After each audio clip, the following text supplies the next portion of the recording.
there's a difference of opinion among the authorities regarding whether one should move their body back and forth or stand still during the Amidah. The Sefer HaZidim, which was written by Harab Yehuda ben Shemuel of Regensburg in Germany in the 12th century, wrote that one must move their body during the prayer in order to fulfill the verse in Tehillim that says, Kalatz motai tomarna, Adonai mi chamocha. All my bones will say, Hashem, who is like you? Other early authorities who wrote this include the Sefer Minhag from southern France in the 12th century, the Shibbolei HaLechet from Italy in the 13th century, and the Orchot Hayim, who was originally from southern France in the 14th century. However, Harab Menachem Azariah Mipano, who is more commonly known as Haramat Mipano, wrote that one should not shake their body during the Amidah, and that one fulfills that verse from Tehillim when moving their body during other parts of the prayer. Haramat Mipano lived in Italy during the 16th century. Other authorities who were opposed to moving or shaking one's body during the Amidah include the Knesset HaGedolah from Turkey in the 17th century, the Shalmei Sibur from Turkey and Jerusalem in the 18th century, and the Kaf Haim Sofer, who was from Baghdad and Jerusalem in the 19th and 20th centuries. Even though the prevalent custom among Sephardic and Middle Eastern Jews is not to move their body during the Amidah, there were some Sephardic and Middle Eastern authorities who did advocate moving one's body during the Amidah,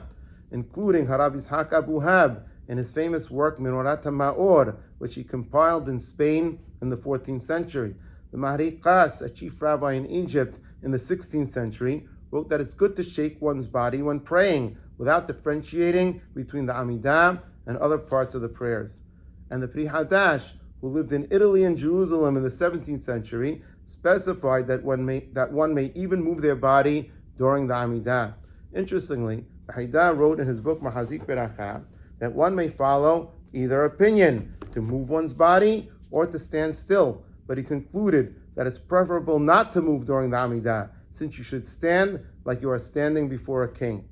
Now, while it's a common practice among Ashkenazim to shake their body during the Amidah, we do find Harab Menachem Mendel Orbach prohibiting moving one's body during the Amidah in his work Ateret Zikenim, which he wrote in Austria in the 17th century. In his book Ro'eh Ne'eman,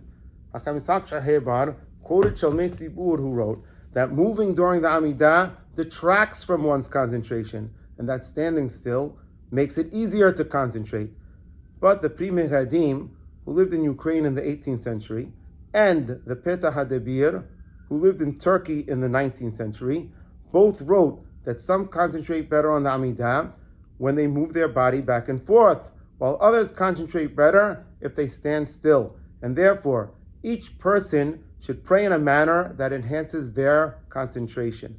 As we said earlier, the prevalent custom among Sephardic and Middle Eastern Jews is to stand still during the Amidah. However, some Sephardic and Middle Eastern authorities did advocate moving one's body even during the Amidah, especially for one who finds it easier to concentrate on their prayers while they are moving their body back and forth. Generally speaking, those Sephardim that do move their body during the Amidah usually move their body gently, as opposed to many Ashkenazim who often move the upper part of their body with greater and quicker movement.